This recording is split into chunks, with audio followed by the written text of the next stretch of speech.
Chapter 19 from the novel Ashes to Light. Chapter 19 Ashes and Embers.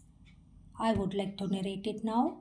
The storm did not pass quietly. It tore through Raga's fragile world, leaving behind the wreckage she had feared but tried so hard to resist. The first blow was the eviction notice. A legal order arrived from the court, courtesy of Rajiv and his political contacts, giving her barely 15 days to vacate the premises. Parents panicked. Where will the classes continue? They asked anxiously. Some withdrew their children rather than risk uncertainty. Within a week, enrollment dropped by nearly half. The once bustling courtyard fell silent, rows of desks standing empty like abandoned hopes.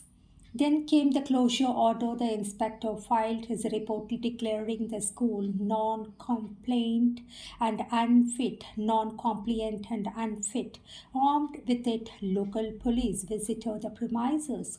Though Raha argued, waived documents and pleaded, the officers shrugged. Madam, orders are orders. Until further clearance, you cannot operate. The words struck her like hammers.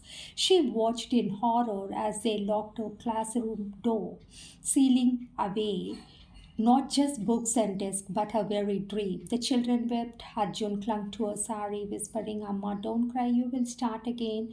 But Raga's tears flowed uncontrollably that night. She sat on the bare floor, clutching the school's register to her chest. Why does every flame I light turn to ash? She whispered. Why must I lose again and again? Her son knelt beside her, his small hands wiping her cheeks. Because, Amma, maybe God wants you to build a bigger fire, not just a flame, something that no storm can put out. His words pierced and despaired like an ember glowing stubbornly in the ashes. Days turned into weeks, neighbors jeered, rivals celebrated. We told you she won't last, they said. Even relatives avoided her, embarrassed to be linked to another of her failures. Raha walked the streets with her head lower, carrying the stigma of defeat. But deep inside, something resisted.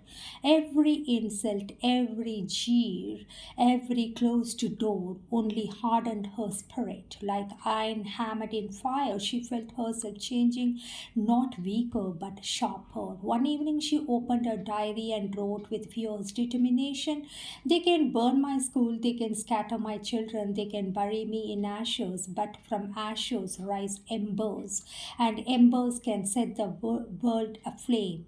She closed the diary and pressed it to her heart. The flame within her had dimmed, but it hadn't died. She was scared, yes, broken, perhaps, but not finished. Never finished. End of chapter 19.